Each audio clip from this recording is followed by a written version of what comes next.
Family, ಎಲ್ಲರಿಗೂ ಅಮ್ಮಾಸ್ ಕರುಚಿ ಚಾನಲ್ಗೆ ಸ್ವಾಗತ. ನಾನಿವತ್ತು ನಮ್ಮ ಜನತೆಗೆ ತುಂಬ ಆರೋಗ್ಯದ ವಿಷಯದಲ್ಲಿ ತುಂಬ ಯೂಸ್ಫುಲ್ ಆಗುವಂತಹ ಒಂದು ಗ್ಯಾಸ್ಟ್ರಿಕ್ಗೆ ಒಂದು ಒಳ್ಳೆ ಮನೆಮದ್ದು ರೆಸಿಪಿನ ತೋರಿಸ್ತಾ ಇದ್ದೀವಿ. ಅದೇ ಹುರುಳಿಕಾಳಿನ ಚಟ್ನಿ ಪುಡಿ ರೆಸಿಪಿ. ಈಗ ಯಾರು ಕೇಳಿದ್ರೂ ಗ್ಯಾಸ್ಟ್ರಿಕ್ ಅಂತಾರೆ ಅಥವಾ ಊಟ ಮಾಡೋದು ಅಜೀರ್ಣ ಆಗುತ್ತೆ ಅಂತಾರೆ. ಅಂಥವ್ರಿಗೋಸ್ಕರ ಈ ರೀತಿಯಾಗಿ ಅನ್ನಕ್ಕೆ ಸ್ವಲ್ಪ ಹುರುಳಿಕಾಳಿನ ಚಟ್ನಿ ಪುಡಿನ ಊಟಕ್ಕಿಂತ ಮುಂಚೆ ಒಂದು ತುತ್ತು ತಿನ್ನೋದ್ರಿಂದ ಆ ಸಮಸ್ಯೆ ದೂರ ಆಗುತ್ತೆ. ಹಾಗಾದರೆ ಬನ್ನಿ ಇದನ್ನು ಮಾಡೋದು ಹೇಗೆ ಅಂತ ನೋಡೋಣ. ಇಲ್ಲಿ ನಾವು 1 ಕಪ್ಪು ಹುರುಳಿಕಾಳನ್ನು ತೊಗೊಂಡಿದ್ದೀವಿ. ಕೊತ್ತಂಬರಿ ಬೀಜನ 1 ಟೇಬಲ್ ಸ್ಪೂನಷ್ಟು ತೊಗೊಂಡಿದ್ದೀವಿ. 1/4 ಬಟ್ಲಷ್ಟು ಕೊಬ್ಬರಿನ ತುರಿದು ಇಟ್ಕೊಂಡಿದ್ದೀವಿ. ಹಾಗೆ 1/4 ಟೇಬಲ್ ಸ್ಪೂನಷ್ಟು ಮೆಂತ್ಯನ ತೊಗೊಂಡಿದ್ದೀವಿ. ಒಂದು 4ರಿಂದ 5 ಖಾರದ ಅಂದರೆ ಒಣಮೆಣಸಿನಕಾಯಿನ ತೊಗೊಂಡಿದ್ದೀವಿ. ಬ್ಯಾಡಗಿ ಮೆಣಸಿನ್ಕಾಯಿ ಒಂದು 4ನ್ನ ತೊಗೊಂಡು ಮುರಿದಿಟ್ಕೊಂಡಿದ್ದೀವಿ. ಹಾಗೆ 1 ಇಂಚಷ್ಟು ಹುಣಸೆ ಹಣ್ಣನ್ನು ತೊಗೊಂಡಿದ್ದೀವಿ. ಹಾಗೆ ಒಂದು 10ರಿಂದ 15 ಎಲೆಯಷ್ಟು ಕರ್ಬೇವಿನ ಸೊಪ್ಪನ್ನು ತೊಗೊಂಡಿದ್ದೀವಿ. 1 ಟೇಬಲ್ ಸ್ಪೂನಷ್ಟು ಸಾಸಿವೆ, ಹಾಗೆ ಸ್ವಲ್ಪ 1 ಟೇಬಲ್ ಸ್ಪೂನಷ್ಟು ಇಂಗನ್ನು ತೊಗೊಂಡಿದ್ದೀವಿ. ಹಾಗೆ ರುಚಿಗೆ ತಕ್ಕಷ್ಟು ಉಪ್ಪು ಮತ್ತು ಎಣ್ಣೆನ ತೊಗೊಂಡಿದ್ದೀವಿ. ಸೊ ಈಗ ಇದನ್ನು ಹೇಗೆ ಮಾಡೋದು ಅಂತ ನೋಡೋಣ ಬನ್ನಿ. ಒಂದು ಪ್ಯಾನ್ಗೆ 1 ಕಪ್ ಹುರುಳಿಕಾಳನ್ನು ಕ್ಲೀನಾಗೆ ಹುರ್ಕೊತಾ ಇದ್ದೀವಿ. ಸೊ ಅದರಲ್ಲಿ ಘಮ ವಾಸನೆ ಬರಬೇಕು, ಅದಾದಮೇಲೆ ಚಟಪಟ ಅನ್ನಬೇಕು. ಅಲ್ಲಿವರೆಗೂ ಕ್ಲೀನಾಗೆ ಕಲ್ಲರ್ ಒಂದು ಸ್ವಲ್ಪ ಚೇಂಜ್ ಆಗೋವರೆಗೂ ಚೆನ್ನಾಗಿ ಹುರುಳಿಕಾಳನ್ನು ಹುರ್ಕೊತಾ ಇದ್ದೀವಿ.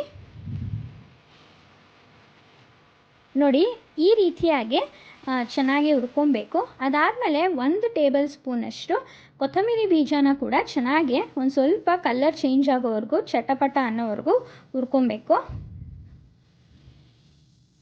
ನೋಡಿ, ಇದು ಕೂಡ ಚೆನ್ನಾಗಿ ಹುರ್ಕೊಂಡಿದ್ದೀವಿ. ಈಗ ಬ್ಯಾಡಗಿ ಮೆಣಸಿನ್ಕಾಯಿ ಹಾಗೆ ಒಣಮೆಣಸಿನ್ಕಾಯಿನ ಚೆನ್ನಾಗಿ ಹುರ್ಕೊತಾ ಇದ್ದೀವಿ. ನೋಡಿ, ಅದು ಕೂಡ ಒಂದು ಸ್ವಲ್ಪ ಕಲರ್ ಚೇಂಜ್ ಆಗೋವರೆಗೂ ಹುರ್ಕೊಬೇಕು. ಈಗ 1/4 ಟೇಬಲ್ ಸ್ಪೂನಷ್ಟು ಮೆಂತ್ಯ, ಅದಾದಮೇಲೆ 10ರಿಂದ 15 ಎಲೆ ಕರಿಬೇವನ್ನು ಕೂಡ ಸ್ವಲ್ಪ ಚೆನ್ನಾಗಿ ಹುರ್ಕೊತಾ ಇದ್ದೀವಿ. ನೋಡ್ತಾ ಇರ್ಬೋದು, ಇದು ಆಗಿದೆ. ಈಗ 1/4 ಕಪ್ಪಷ್ಟು ಕೊಬ್ಬರಿನ ತುರಿದಿಟ್ಕೊಂಡಿರೋದನ್ನ ಹುರ್ಕೊತಾ ಇದ್ದೀವಿ. ಇದ್ರ ಜೊತೆಗೆ 1 ಇಂಚಷ್ಟು ಹುಣಸೆ ಹಣ್ಣನ್ನು ಕೂಡ ಹಾಕ್ಕೊಂಡು ಇದನ್ನು ಕೂಡ ನೋಡಿ ಚೆನ್ನಾಗಿ ಸ್ವಲ್ಪ ಕಲರ್ ಚೇಂಜ್ ಆಗೋ ತನಕ ಹುರ್ಕೊಂಡಿದ್ದೀವಿ. ನೋಡಿ, ಇದನ್ನೆಲ್ಲನೂ ಕೂಡ ಸ್ವಲ್ಪ ಏನು ಎಣ್ಣೆನೇ ಹಾಕ್ದಂಗೆ ಕ್ಲೀನಾಗಿ ಈ ರೀತಿ ಕಲರ್ ಚೇಂಜ್ ಆಗೋವರೆಗೂ ಹುರ್ಕೊಬೇಕು. ಈಗ ಒಂದು ಮಿಕ್ಸಿ ಜಾರ್ಗೆ ನಾವೇನು ಹುರುಳಿಕಾಳನ್ನು ಹುರ್ಕೊಂಡಿದ್ವಲ್ಲ ಅದನ್ನು ಹಾಕಿ ಅದನ್ನು ಹಾಕಿ ಚೆನ್ನಾಗಿ ಪುಡಿ ಮಾಡ್ಕೊಬೇಕು. ನೋಡಿ, ಈ ರೀತಿ ಪುಡಿಯಾಗಿದೆ. ಇದ್ರ ಜೊತೆಗೆ ಈಗ ಒಣಮೆಣಸಿನ್ಕಾಯಿ ಹಾಗೆ ಬ್ಯಾಡಗಿ ಮೆಣಸಿನ್ಕಾಯಿ ಎರಡೂ ಕೂಡ ಹಾಕಿ ಈ ರೀತಿಯಾಗಿ ಪುಡಿ ಮಾಡ್ಕೊಂಡಿದ್ದೀವಿ. ಈಗ ಇದಕ್ಕೆ ಒಂದು ಸ್ವಲ್ಪ 1 ಟೇಬಲ್ ಸ್ಪೂನಷ್ಟು ರುಚಿಗೆ ತಕ್ಕಷ್ಟು ಉಪ್ಪನ್ನು ಹಾಕ್ಕೊಂಡು ಮಿಕ್ಕಿರೋ ಪದಾರ್ಥಗಳನ್ನ ನಾವೇನು ಹುರ್ಕೊಂಡು ಇಟ್ಕೊಂಡಿದ್ದೋ ಅದೆಲ್ಲನೂ ಕೂಡ ಹಾಕ್ಕೊಂಡು ಇದನ್ನು ನುಣ್ಣಕ್ಕೆ ಪುಡಿ ಮಾಡ್ಕೋಬೇಕು, ಅಂದರೆ ರುಬ್ಕೊಬೇಕು. ಕ್ಲೀನಾಗೆ ತೋರಿಸ್ತೀವಿ ನೋಡಿ. ಈ ರೀತಿ ನೋಡಿ ಚೆನ್ನಾಗಿ ಪುಡಿಯಾಗಿದೆ, ನೋಡ್ತಾ ಇರ್ಬೋದು ನೀವು. ನೋಡಿ, ಈ ರೀತಿ ಚೆನ್ನಾಗೆ ನುಣ್ಣಕ್ಕೆ ರುಬ್ಕೊಬೇಕು. ಇದು ರೆಡಿಯಾಗಿದೆ.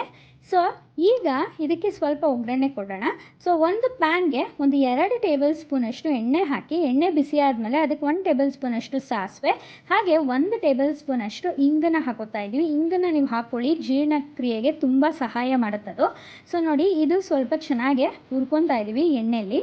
ಈಗ ನಾವೇನು ಹುರುಳಿಕಾಳಿನ ಪುಡಿ ಏನು ಮಾಡ್ಕೊಂಡಿದ್ದೋ ಅದನ್ನು ಇದಕ್ಕೆ ಹಾಕ್ಕೊಂಡು ಚೆನ್ನಾಗೆ ಸ್ಟವ್ನ ಸ್ವಲ್ಪ ಲೋ ಫ್ಲೇಮ್ನಲ್ಲಿ ಇಟ್ಕೊಂಡು ಈ ರೀತಿಯಾಗಿ ಚೆನ್ನಾಗಿ ಮಿಕ್ಸ್ ಮಾಡ್ಕೊಬೇಕು. ಅಂದರೆ ಒಂದು ಸ್ವಲ್ಪ ಹುರ್ಕೊಳ್ಳೋ ಥರ ಕ್ಲೀನಾಗಿ ಮಿಕ್ಸ್ ಮಾಡಿಕೊಂಡ್ರೆ ನೋಡಿ, ಅದನ್ನು ಮಿಕ್ಸ್ ಮಾಡ್ಕೊಂಡ್ಮೇಲೆ ಇದನ್ನು ಹೇಗೆ ನಾವು ಉಪಯೋಗಿಸೋದು ಅಂತ ಹೇಳ್ತಾ ಇದ್ದೀವಿ.